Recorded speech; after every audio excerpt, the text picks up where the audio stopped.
डाक बंगला, एक ऐसी कहानी जो सुनने वालों की रूह तक कंपा दे। कहानी शुरू हो उससे पहले आप अपना नाम और एड्रेस कमेंट कर दीजिए। कहानी पूरा सुनने के लिए हमारे साथ बने रहिए। अब कहानी शुरू होती है। मैं अजय शर्मा, एक पत्रकार।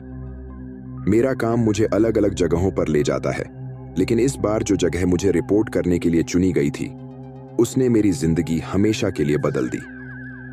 डाक बंगला, एक नाम जो सुनते ही लोगों के चेहरे का रंग उड़ जाता था। यह जगह शहर से दूर घने जंगल के बीच स्थित थी। कहते हैं कि अंग्रेजों के जमाने में इसे बनाया गया था, लेकिन कई सालों से यह वीरान पड़ा था। लोगों का कहना था कि जो भी वहां गया वह या तो लौट कर नहीं आया, या फिर अगर आया भी तो पागल हो गया। मुझे इन बातों पर यकीन नहीं था। मैंने सोचा कि अगर यह सब सिर्फ अफवाह है तो सच सामने लाना जरूरी है। रिपोर्टिंग के लिए मैंने अपनी गाड़ी निकाली और डाक बंगले की तरफ चल पड़ा। रास्ता सुनसान था, चारों ओर घना जंगल और बीच बीच में कौवों की आवाजें। गाड़ी चलाते हुए मुझे अजीब सी बेचैनी हो रही थी। ऐसा लग रहा था जैसे कोई मेरे पीछे पीछे आ रहा हो। मैं बार बार रियर व्यू मिरर में देखता, लेकिन वहां कुछ नहीं था। करीब 2 घंटे की ड्राइव के बाद मैं डाक बंगले के पास पहुंचा। गेट पर पहुंचते ही एक सर्द हवा का झोंका मेरे चेहरे से टकराया। गेट जर्जर हो चुका था, जैसे कई सालों से किसी ने उसे छुआ तक न हो। मैंने गाड़ी पार्क की और अपना कैमरा निकालकर गेट के अंदर कदम रखा। डाक बंगला काफी बड़ा था, चारों ओर सूखे पेड़ और टूटी फूटी दीवारें। सामने एक बड़ा बरामदा था जिसकी छत से प्लास्टर झड़ रहा था। दरवाजे पर एक पुरानी भारी भरकम जंजीर लटक रही थी। मैंने दरवाजा खोलने की कोशिश की, लेकिन वह हिला भी नहीं। तभी अचानक एक तेज हवा का झोंका आया और दरवाजा अपने आप खुल गया। मैंने अंदर कदम रखा। भीतर का नजारा और भी डरावना था। दीवारों पर फफूंदी लगी हुई थी और फर्श पर धूल की मोटी परत। छत से एक पुराना झूमर लटक रहा था जो हल्के हल्के हिल रहा था। ऐसा लग रहा था जैसे यह जगह कभी बहुत आलीशान रही होगी, लेकिन अब पूरी तरह से उजाड़ हो चुकी थी। मैंने कैमरा ऑन किया और जगह की वीडियो बनानी शुरू की। चलते चलते मैं एक बड़े हॉल में पहुंचा। हॉल के बीचों बीच एक पुरानी धूल भरी टेबल और 4 कुर्सियां रखी थीं। टेबल पर एक मोमबत्ती जली हुई थी, जबकि मैंने गेट पर आते वक्त देखा था कि यहां कोई नहीं था। मैं थोड़ा घबरा गया, लेकिन खुद को संभालते हुए आगे बढ़ा। तभी मेरी नजर एक दीवार पर पड़ी जहां एक पुराना पेंटिंग टंगा हुआ था। उस पेंटिंग में एक आदमी की तस्वीर थी जो अंग्रेजी वर्दी पहने हुए था। उसकी आंखें मुझे घूर रही थीं। ऐसा लगा जैसे वह मेरी हर हरकत पर नजर रख रहा हो। मैंने कैमरा उस पेंटिंग की तरफ घुमाया और वीडियो शूट करने लगा। तभी अचानक पीछे से किसी के चलने की आवाज आई। मैंने तुरंत मुड़कर देखा, लेकिन वहां कोई नहीं था। आवाज फिर से आई, इस बार और करीब से। मैंने सोचा कि शायद यह मेरी कल्पना हो, लेकिन दिल की धड़कन तेज हो चुकी थी। मैं अब वापस जाने का सोच ही रहा था कि तभी एक दरवाजा जोर से बंद होने की आवाज आई। आवाज इतनी तेज थी कि मैं एक पल के लिए जम गया। हिम्मत जुटाकर मैं उस दिशा में बढ़ा जहां से आवाजें आई थी। यह एक पुराना कमरा था जिसका दरवाजा अब बंद हो चुका था। मैंने दरवाजे को धक्का देने की कोशिश की, लेकिन वह नहीं खुला। तभी मेरी नजर दरवाजे के नीचे से आ रही हल्की रोशनी पर पड़ी। अंदर कोई था। सांसें भारी हो रही थीं, लेकिन मैं खुद को शांत रखने की कोशिश कर रहा था। मैंने दीवार पर टंगी एक पुरानी लाठी उठाई और धीरे धीरे उस कमरे के चारों ओर घूमकर पीछे के रास्ते से जाने की कोशिश की। वहां एक टूटी हुई खिड़की थी। मैं खिड़की से झांकने लगा। अंदर का नजारा देखकर मेरी रूह कांप गई। कमरे के बीचों बीच एक पुरानी लकड़ी की कुर्सी थी और उस पर एक आदमी बैठा हुआ था। उसका चेहरा झुका हुआ था, लेकिन उसकी वर्दी से साफ पता चल रहा था कि वह वही व्यक्ति था जो पेंटिंग में था।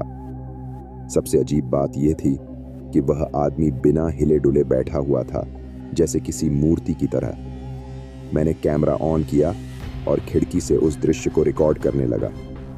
तभी वह आदमी धीरे धीरे अपना सिर उठाने लगा। उसकी आंखें पूरी तरह सफेद थीं। उसके चेहरे पर एक अजीब सी मुस्कान थी जो किसी भी इंसान के रोंगटे खड़े कर दे। मेरी आंखें फटी रह गईं। वह सीधा मेरी तरफ देख रहा था। अचानक कमरे में रखी मोमबत्ती की लौ तेज हो गई और एक जोरदार धमाका हुआ। मैं घबरा कर पीछे गिर पड़ा। जब मैंने दोबारा खिड़की की तरफ देखा तो कमरे में कोई नहीं था। कुर्सी खाली थी। मेरी समझ में नहीं आ रहा था कि यह सब क्या हो रहा है। मैंने तेजी से उठकर भागने का फैसला किया। जैसे ही मैं दरवाजे की ओर बढ़ा, मुझे लगा कि मेरे पीछे कोई चल रहा है। मैंने बिना मुड़े दरवाजे तक दौड़ लगाई और बाहर की ओर भागा, पर दरवाजा अचानक अपने आप बंद हो गया। अब मैं फंसा हुआ था। पीछे से एक धीमी हंसी की आवाज आने लगी। आवाज बिल्कुल साफ थी, जैसे कोई मेरे कान के पास खड़ा होकर हंस रहा हो। मैंने पलट कर देखा तो कुछ भी नहीं था, पर हवा में एक अजीब सी ठंडक थी और उस ठंडक के साथ एक आवाज गूंज रही थी, तुम आ ही गए अजय, तुम्हारा ही इंतजार था। मेरे पांव जड़ हो गए। मुझे याद आया कि मैंने अपना नाम किसी से नहीं बताया था। ये कौन था और इसे मेरा नाम कैसे पता चला? मैं पूरी तरह से पसीने से तरबतर हो चुका था, जबकि ठंड इतनी बढ़ चुकी थी कि सांसें भी धुआं छोड़ रही थीं। दिल बेतहाशा धड़क रहा था। हर चीज एक भयानक सपने जैसी लग रही थी, लेकिन यह हकीकत थी। आवाज फिर गूंजी, डरो मत, अब तो खेल शुरू हुआ है। मैंने इधर उधर देखा, लेकिन वहां कोई नहीं था। घबराहट के बीच मैंने अपनी जेब से फोन निकाला, लेकिन नेटवर्क गायब। जैसे ही मैंने फ्लैशलाइट ऑन की, रोशनी कमरे की दीवारों पर पड़ने लगी। अब वहां कुछ अजीब चीजें दिखाई देने लगीं। दीवारों पर खून से बने अजीबोगरीब निशान और कुछ शब्द लाल रंग से दीवार पर लिखा था, सत्य की तलाश करने वाले अक्सर अपने पीछे सब कुछ छोड़ जाते हैं। मेरा दिमाग सुन्न हो गया। मैं उलझन में था कि ये निशान और शब्द किसने लिखे। तभी दीवार के कोने से खून की एक बूंद नीचे गिरने की आवाज आई। मैंने ऊपर देखा, छत से टपकता हुआ खून। यह इतना गाढ़ा था कि जमीन पर गिरते ही काले धुएं में बदल रहा था। अब तक मेरी हिम्मत जवाब देने लगी थी, लेकिन बाहर निकलने का कोई रास्ता नहीं दिख रहा था।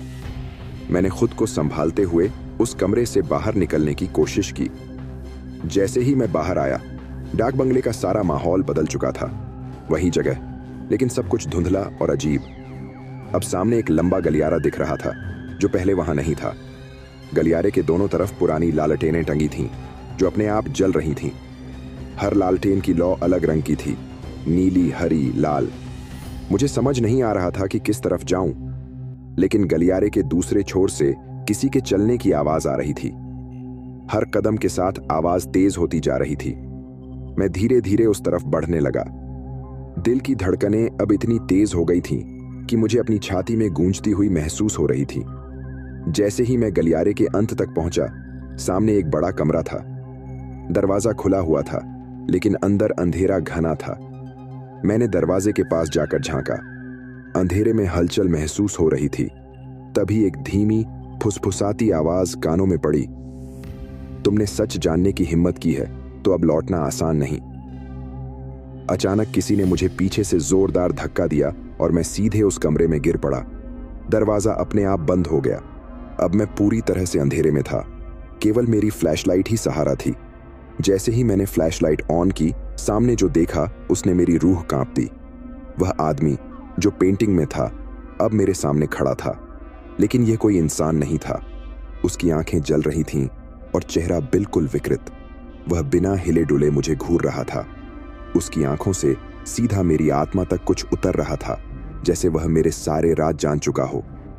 तभी उसने अपनी उंगली से एक दिशा की ओर इशारा किया। वहां एक पुराना लकड़ी का ट्रंक रखा था। ट्रंक पर जंग लगा हुआ था, लेकिन उस पर एक ताजा खून की लकीर बनी थी। मैंने उसकी तरफ कदम बढ़ाए, लेकिन हर कदम के साथ मुझे ऐसा लग रहा था कि कमरे की दीवारें मुझ पर गिरने वाली हैं। मैंने कांपते हाथों से ट्रंक खोला। अंदर जो था उसने मेरी जान ही निकाल दी। ट्रंक के अंदर एक पुरानी डायरी थी। उसकी जिल्द फटी हुई थी और पन्नों पर खून के धब्बे थे। डायरी का पहला पन्ना खोलते ही एक अजीब सी गंध आई, जैसे किसी पुरानी कब्र से निकल रही हो। लेकिन जो लिखा था उसने मेरी सांसें रोक दी। यहां जो भी आता है वह अपना सच लेकर जाता है, लेकिन उसका मूल्य चुकाना पड़ता है। मैंने पन्ने पलटने शुरू किए। हर पन्ने पर किसी के अनुभव लिखे हुए थे। ऐसा लग रहा था जैसे यह डायरी उन लोगों ने लिखी हो जो कभी इस डाक बंगले में आए थे और लौट कर नहीं जा सके। एक एक पंक्ति पढ़ते हुए मेरे हाथ कांप रहे थे। एक पन्ने पर एक नाम लिखा था, अशोक मेहरा, 1965 लिखा था। मैं यहाँ सिर्फ एक रात के लिए रुका था, लेकिन अब यह रात कभी खत्म नहीं होती। अगला पन्ना किसी रश्मि वर्मा का था। 1987 की तारीख लिखी हुई थी। डाक बंगले में जो दिखता है वह सच नहीं होता, जो छिपा है वही असली खतरा है। अब मेरी समझ में आने लगा था कि यह कोई आम जगह नहीं थी। यह डाक बंगला लोगों को फंसा लेता था। उनकी आत्माएं यहीं कैद हो जाती थीं। मैंने घबराकर डायरी बंद की और ट्रंक को धक्का देकर दूर कर दिया। तभी कमरे में अचानक ठंडी हवा का तेज झोंका आया। मेरी फ्लैशलाइट झपकने लगी और जब रोशनी स्थिर हुई तो सामने का नजारा बदल चुका था। अब वह आदमी मेरे ठीक सामने खड़ा था। उसकी आंखें गहरे लाल हो चुकी थीं। उसने धीरे से कहा, तुमने डायरी पढ़ ली है अजय। अब तुम्हारा भाग्य इसी से बंध चुका है। मैंने पीछे हटने की कोशिश की, लेकिन अब कमरे की दीवारें सजीव हो गई थीं। ऐसा लग रहा था जैसे वे धीरे धीरे सिकुड़ रही हों, मुझे जिंदा निगलने के लिए। दीवारों से खून रिसने लगा था और फर्श धुंधला हो रहा था। मैंने हिम्मत जुटाकर जोर से चिल्लाया, तुम कौन हो? क्या चाहते हो मुझसे? उसने हल्की हंसी के साथ जवाब दिया, मैं नहीं, बल्कि यह जगह चाहती है तुम्हें। हर आत्मा यहां एक मकसद से आती है। तुम्हारी बारी है अपना कर्ज चुकाने की। यह सुनते ही कमरे की फर्श अचानक दरकने लगी और मैं नीचे गिरने लगा। गिरते हुए ऐसा महसूस हो रहा था जैसे मैं किसी अंतहीन खाई में जा रहा हूं। नीचे एक घना अंधकार था, लेकिन उस अंधेरे में भी आंखें झपक रही थीं। मेरे कानों में आवाज गूंज रही थी, भागने की कोशिश मत करो। डाक बंगले का रहस्य हर किसी को पूरी कीमत वसूल कर ही बताता है। मैं अब गिरते गिरते एक ठोस सतह पर आ गिरा। चारों तरफ धुंध और अजीबोगरीब परछाइयां थीं, लेकिन तभी सामने एक दरवाजा दिखाई दिया जो हल्की सी रोशनी में चमक रहा था। यह दरवाजा कहां ले जाएगा मुझे नहीं पता था, लेकिन मेरे पास कोई और विकल्प भी नहीं था। दरवाजे से आती हल्की रोशनी में अजीब सी गर्माहट थी जो इस ठंडे माहौल में अजीब लग रही थी। मैंने डरते डरते उस दरवाजे के पास जाकर उसे हल्के से धक्का दिया। दरवाजा चरमराते हुए खुला और सामने का नजारा देखकर मैं स्तब्ध रह गया। यह कोई साधारण कमरा नहीं था। दीवारों पर बड़े बड़े शीशे लगे थे और हर शीशे में मैं दिखाई दे रहा था, लेकिन अलग अलग स्थितियों में। एक शीशे में मैं गाड़ी चला रहा था, दूसरे में मैं अपने ऑफिस में था, लेकिन एक शीशे ने मेरी धड़कनें रोक दी। उसमें मैं डाक बंगले के फर्श पर बेसुध पड़ा हुआ था और चारों ओर से काले साए मुझे घेर रहे थे। मेरे भीतर एक अजीब घबराहट होने लगी। तभी कमरे के बीचों बीच एक टेबल प्रकट हुई। टेबल पर एक पुरानी लालटेन रखी थी और उसके नीचे एक कागज। कागज पर कुछ लिखा था, यह तेरा फैसला है अजय, या तो सच को स्वीकार कर या हमेशा के लिए यहीं का हो जा। मैं समझ नहीं पा रहा था कि क्या सही है। पीछे मुड़ने का कोई रास्ता नहीं था। मैंने लालटेन उठाई और तभी एक जोरदार धमाका हुआ। सारे शीशे चकनाचूर हो गए। अब कमरे में सिर्फ अंधेरा था और मेरी लालटेन की हल्की रोशनी। अचानक एक परिचित आवाज आई, अजय वापस मत देखना, बस आगे बढ़ते रहो। ये मेरी मां की आवाज थी, लेकिन मेरी मां यहां कैसे हो सकती थी? मैं आवाज की दिशा में बढ़ा। सामने एक और दरवाजा था। जैसे ही मैंने दरवाजा खोला, मैंने खुद को एक अजीब दुनिया में पाया। ये एक विशाल धुंध भरी जगह थी। चारों ओर पुरानी घड़ियों की टिक टिक गूंज रही थी। हर घड़ी अलग समय दिखा रही थी। हवा में एक भारीपन था, जैसे कोई अदृश्य शक्ति मुझे दबा रही हो। तभी हवा में एक काला धुआं बनने लगा। धीरे धीरे वह धुआं एक इंसानी आकृति में बदल गया। ये वही आदमी था, लेकिन अब उसकी आकृति और भी भयावह थी। उसने धीरे से कहा, यह तुम्हारा आखिरी मौका है अजय। सच को जानना चाहते हो तो इसकी कीमत चुकानी होगी। मैंने कांपती आवाज में पूछा, कौन सा सच? क्या है यह डाक बंगला? उसने ठंडी हंसी के साथ जवाब दिया, यह सिर्फ एक जगह नहीं है, यह एक कैद खाना है। जो भी यहाँ आता है उसका कोई ना कोई पाप होता है। यह जगह उन्हें उनका सच दिखाती है और फिर उनका फैसला करती है। तुम्हारा भी फैसला करीब है। मुझे एहसास हुआ कि यह जगह सिर्फ एक भूतिया डाक बंगला नहीं है, यह एक परीक्षा है। मेरे सामने अब 3 रास्ते थे। हर रास्ता घने अंधेरे में खो जाता था। मुझे नहीं पता था कि किस तरफ जाना है, लेकिन मैं यह भी जानता था कि एक गलत कदम और मैं हमेशा के लिए यहीं फंस जाऊंगा। मैंने एक गहरी सांस ली और बीच वाले रास्ते की तरफ कदम बढ़ा दिया। जैसे ही मैंने बीच वाले रास्ते पर कदम रखा, अचानक मेरे चारों ओर घना अंधेरा छा गया। लालटेन की हल्की रोशनी भी अब बमुश्किल कुछ दिखा पा रही थी। ठंड इतनी बढ़ चुकी थी कि मेरी उंगलियां जमने लगी थीं। हर कदम पर लग रहा था जैसे कोई मेरे पीछे चल रहा हो, लेकिन जब भी मुड़कर देखता वहां कुछ नहीं होता। रास्ता बेहद लंबा लग रहा था। मेरे पैर थक चुके थे, लेकिन रुकने का सवाल ही नहीं था। अचानक सामने एक लोहे का गेट दिखाई दिया। गेट पर एक बड़ा ताला लटका हुआ था और उसके ऊपर एक अजीब सी चेतावनी लिखी थी, यहां से आगे वही जा सकता है जो अपने डर का सामना कर सके। मैंने गहरी सांस ली और ताले को छूते ही वह अपने आप खुल गया। गेट चरमराते हुए खुला और मैं एक विशाल हॉल में पहुंच गया। हॉल के बीचों बीच एक पुराना लकड़ी का ताबूत रखा था। ताबूत के चारों ओर मोमबत्तियां जल रही थीं। कमरे में एक अजीब सी गंध फैली हुई थी, जैसे वहां मौत का साया हो। तभी हवा में एक हलचल हुई। एक धीमी मगर भारी आवाज गूंजने लगी, अजय, तुम्हारा इंतजार खत्म हुआ। अब समय है सच का सामना करने का। ताबूत अपने आप खुलने लगा। मेरी सांसें थम गईं। अंदर झांकते ही मेरी आंखें फटी की फटी रह गईं। ताबूत के अंदर मैं खुद था, बिल्कुल वही चेहरा, वही कपड़े, लेकिन वह मैं मरा हुआ था।